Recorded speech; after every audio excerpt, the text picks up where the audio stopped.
And we're back, like we never left. Welcome to the New Year's Day edition of the Confessions of a Not-So-Dangerous Mind podcast. I'd like to thank you all for spending some of your Wednesday afternoon, late afternoon, early evening here with me in New York. But once again, we're going to skip past all that promotional jazz and get right to the guts of the episode. So one element of movies from the historical perspective, which it's not that it's undersold or underreported, it's that the average film fan would not really have any reason to give it much thought because why would you? And it is a concept of lost films. And to be more precise, movies made in the first half of the 20th century.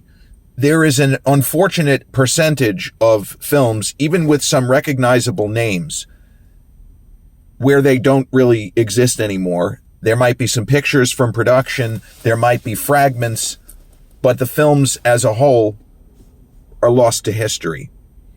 For example, Erich von Stroheim's original, allegedly 9 or 10 or 11 hour cut of Greed. But there was a movie with Lon Chaney Sr., a kind of early vampire film called London After Midnight. It's gone. Even though Lon Chaney Sr. was an enormous star, that film is gone. It doesn't exist, and there is no hope to reconstruct it. Now, in the case of Magnificent Ambersons, the Orson Welles film, which was stolen, or not stolen, it was taken from him by the studio and recut. That's not what I'm talking about. That was a series of prints that presumably are lost forever. I mean movies that simply, there weren't that many prints in the first place, and nobody knows what happened to them, or they were just thrown out, or there's different levels of tragedy. It's a film tragedy that there's no existing 9 or 10 or 11 hour print of Erich von Stroheim's Greed. It's an even greater tragedy that nobody has been able to uncover Orson Welles' director's cut of The Magnificent Ambersons. And it is still a different kind of unfortunate, tragic scenario that so many movies, such as London After Midnight, don't exist anymore. There's no way to ever find them. They're just gone. My first semester at New York University is now more than 30 years in the rearview mirror. I got to New York University in September of 1994 as an undergraduate. I was already technically a junior. I transferred over, but this is where I did the rest of my undergraduate, and I got my degree from New York University in the spring of 1997. There's an elderly gentleman who was, actually most of the professors were legendary for one reason or another. The chairman of the Cinema Studies department at the time, William Simon, was a Kubrick scholar who was friends with Kubrick. He was not just a guy that worshipped Stanley Kubrick. They used to talk on the phone. He also was friends with Martin Scorsese. And Scorsese, when I got there, had recently taught an advanced seminar while he was finishing the editing of The Age of Innocence. There's a lot going on. But there was an elderly gentleman in the department whose name I did not know, even though I had actually read a couple of his books when I was a kid, named William Keith Everson, or William K. Everson for short. And I quickly learned in this era where the internet existed, but it's not like now, where if you, right at this moment, stop this YouTube or the audio and you Google William Keith Everson, you will not believe how much of a big deal this guy was, how important he was in terms of cinema, the preservation, the archiving, the appreciation of horror movies and other genres. William K. Everson was quite something. So when I got to NYU and I said, who's this guy over here? Oh, that's Professor Everson. He's written a lot of books on horror films and other genres, and I think he's getting ready to retire. I hear he's not really doing that well. Oh. Well, William K. Everson, as I quickly learned, was a preservationist. He was an archivist.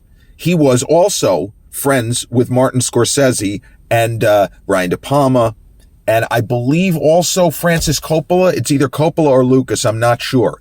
But William K. Everson, in the days where film cans were still the way to go, the only path, William K. Everson used to host screenings at his Manhattan apartment, which I assume was pretty nice, where he would show big filmmakers. And you can also see there's pictures of Martin Scorsese and him schmoozing sometime, I think, mid-1980s, because Martin had the beard at that time.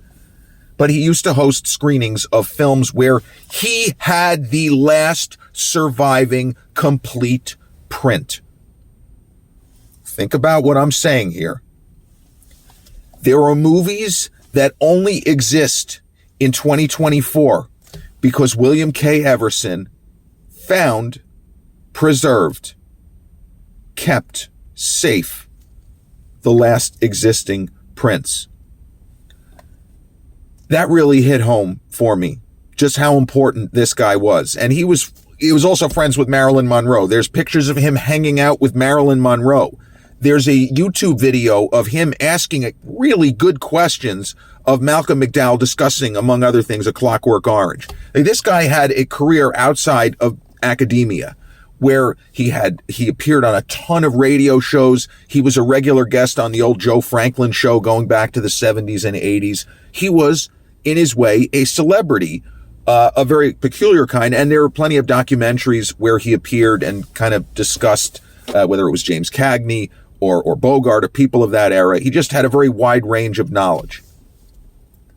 Everson, I wish I could tell you that I knew him well. I didn't. I spent 5 minutes with him once, just before Thanksgiving of 1994. I was in the class, the horror film with the fantastic David Legowski, who now teaches, I think he teaches at Manhattanville now. Again, this is a long time ago. David was just still in his 20s when he was adjunct faculty at New York University. So we had just watched the Texas Chainsaw Massacre, the 1974 Tobe Hooper. There's Texas for you. Professor Everson was a horror film expert. You know, the word expert gets thrown around a lot, but he really was a horror film expert. He had written extensively on the horror film. I think he wrote 6 or 7 different books on the genre. He wrote about vampire films. He wrote about the Hammer horror, the Peter Cushing and Sir Christopher Lee, their series with Freddie Francis of great horror films, whether it was Curse of Frankenstein, whether it was Horror of Dracula. To this day, you could argue a top 5 best Dracula movies. And Christopher Lee had such an incredible bearing and standing and manner. But on this one particular day and night, you know, because it was already at the end of November, it was dark.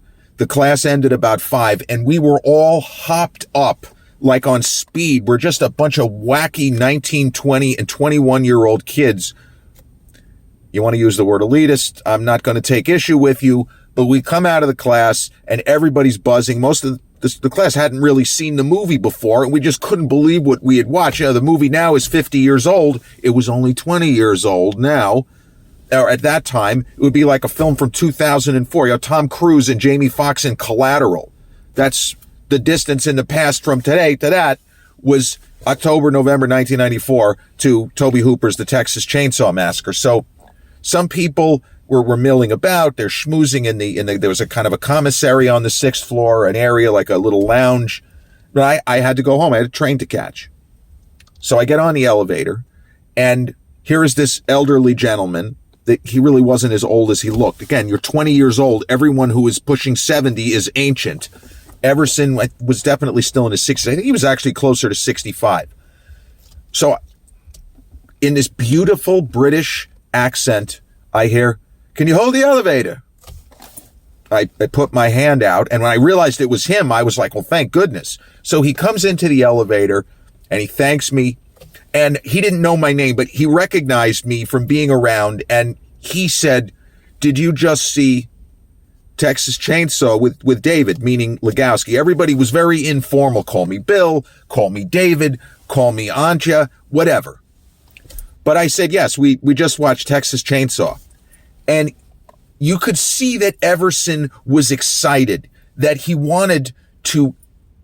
What were my thoughts? You know, he said, well, what did you think? Had you seen the movie before? I said, you know, I'd seen parts of it, but I had never seen the film start to finish until just now. And he said, and again, this beautiful British accent, "Oh, how did it play?" And I kind of smiled and I said, like gangbusters. And he smiled and had a laugh. And we realized we had been chatting for a minute. I don't even know how long. And the doors were still open. So he kind of was almost laughing because we got absorbed in what we were talking about. And so he pushes the button.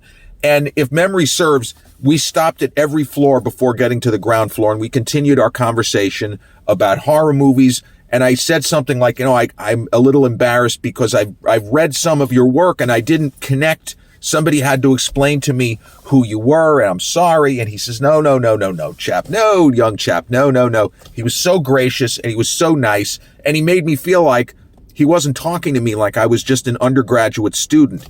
He could see I was excited about movies and talked to me like we were equals.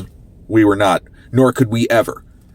So that was about the most memorable 5 minutes of certainly my first semester at New York University, getting to spend about 5 minutes with the estimable William Keith Everson in this kind of long elevator ride where people were just coming off, getting out, and we're holding the elevator so more people. It was unbelievable. It took so long to get to the first floor. Like, how long could it possibly take to go from the 6th floor to the first floor where there's nothing wrong with the elevator?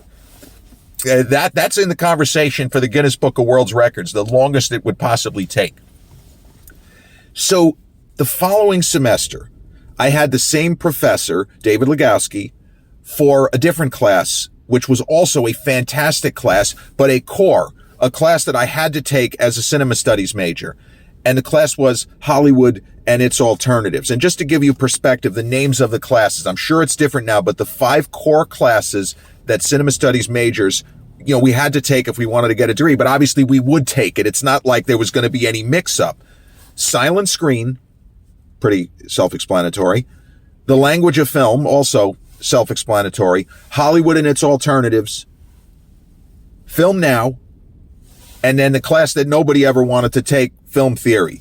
But Hollywood and its alternatives at that time was Hollywood from the beginning of sound until roughly 1960. Film now was 1960-ish until, 1995 or whatever the exact year was. So in Hollywood and its alternatives, Professor Legowski, he was going over the syllabus with us, and he said, we're going to have one movie that's not on the syllabus, and I'm going to screen it for you. We're going to watch it here. And it's a film that is very special and very kind of important historically, especially to New York University and this department. Somebody says, well, are you allowed to tell us why? And he says, oh, yeah. The film is called One More Spring, and it's directed by a terrific American filmmaker, had a big career, Henry King. But the reason why it is significant historically and significant here is that this film was considered lost. This was a movie that got wide acclaim when it was released. It was an important film historically. It's a movie that is set during the Great Depression. It's about a bunch of musicians who are more or less living in Central Park, and they're just trying to stay alive until the weather warms up. One More Spring. The film was thought to be gone, and somehow William K. Everson found a print. I don't remember where or how, or whether it was that there were a number of film cans and he managed to assemble them. I don't know. But that movie only exists, and you can find it. I'm pretty sure you can find it on streaming. He rescued the last surviving copy of that movie. That might be his single greatest individual achievement as far as from the preservationist standpoint. Because when I tell you that movie is super high quality, it is a fantastic film.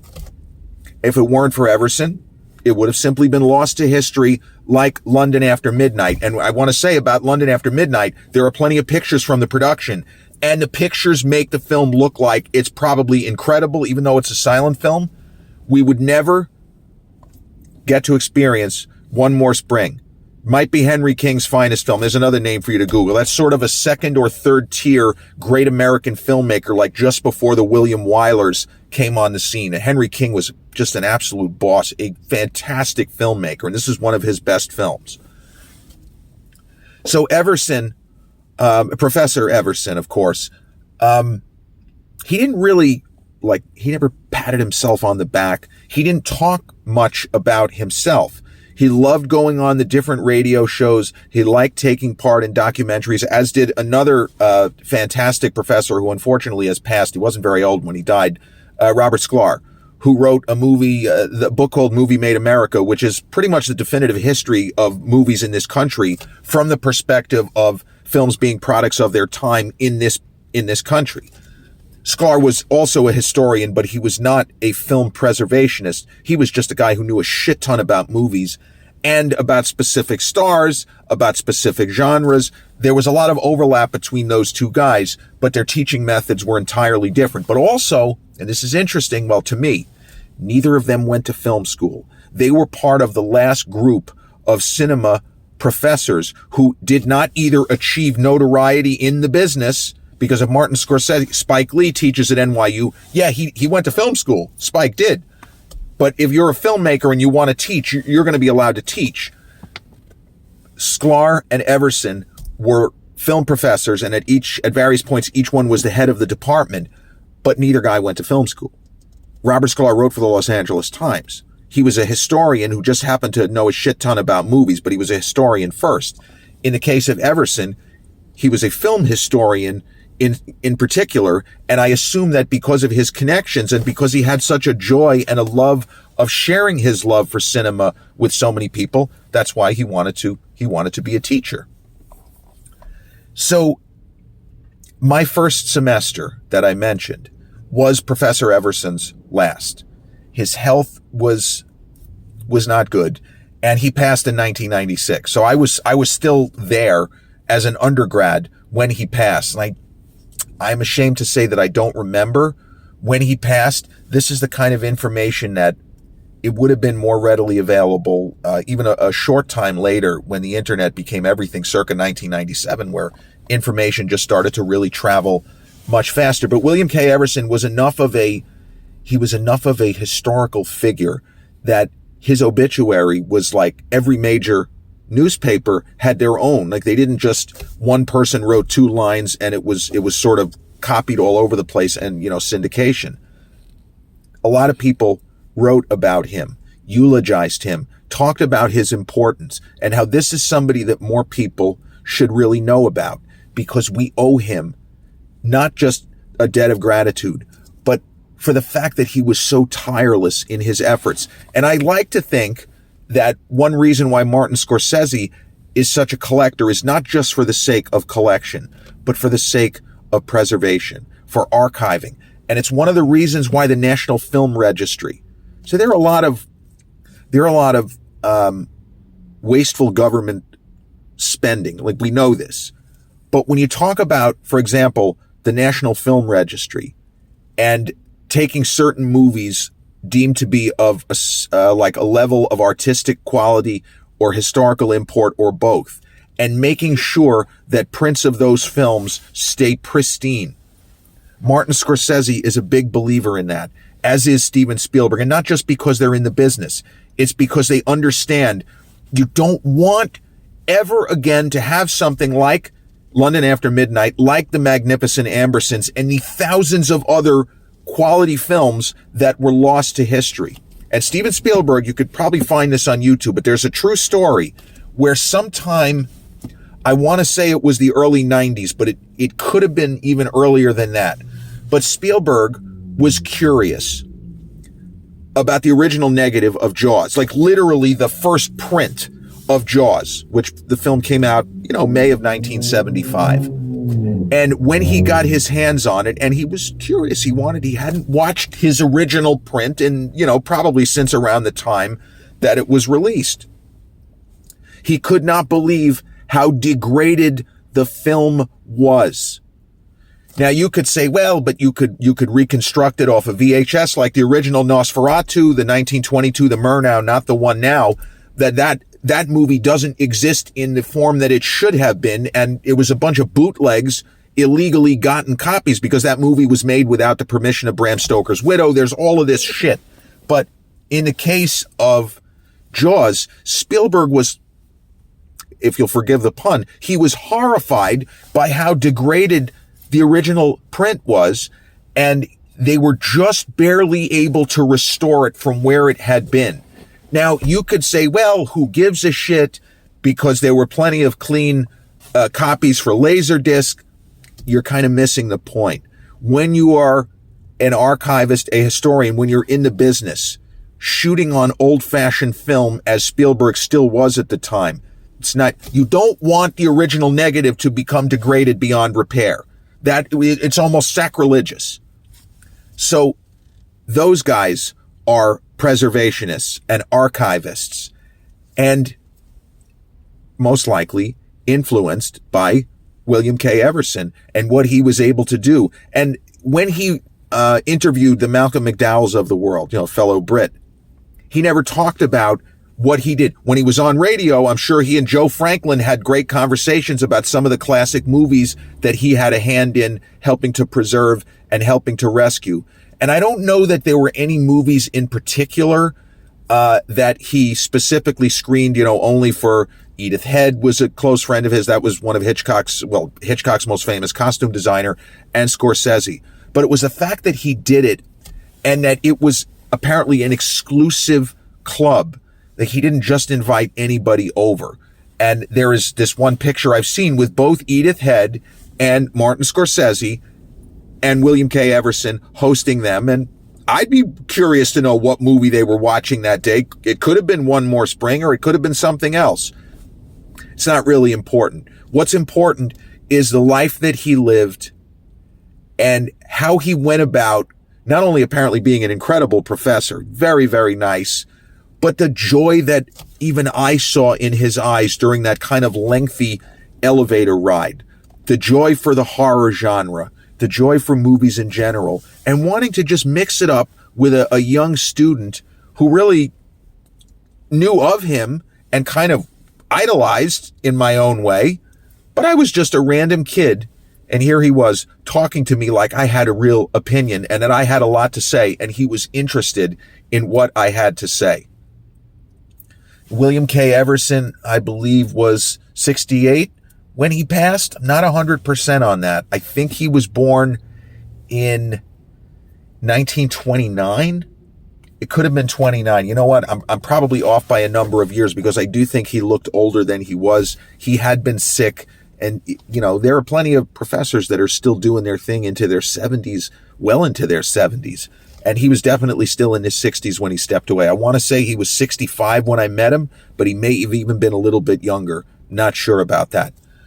But he was a pretty special guy, and somebody whose life's work, preservation, archiving, and paying attention to history.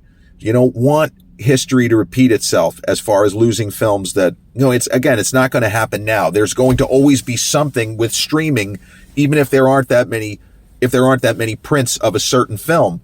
But we don't have to worry about that anymore, thanks to technological advancements and the fact that he was so tireless in trying to assemble copies of films that people thought it's almost, in a weird way, like an endangered species where you try to repopulate.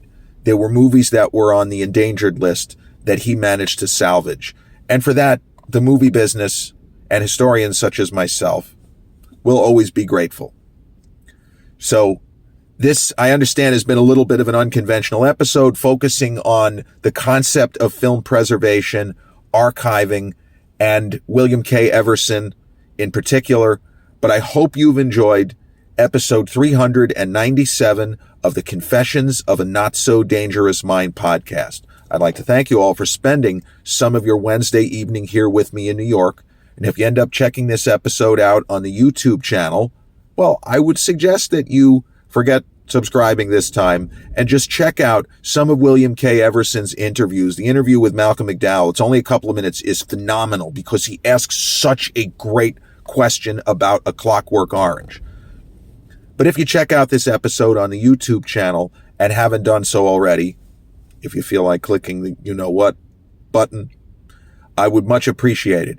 Or if you check out this episode on the audio platforms such as Podbean, Spotify, iTunes, or the others in which we're hosted, same general rule applies. Enjoy the rest of your Wednesday night, and maybe someday, maybe, just maybe, someone will discover Orson Welles' director's cut of The Magnificent Ambersons, or Eric von Stroheim's 10 to 11 hour version of Greed. Peace.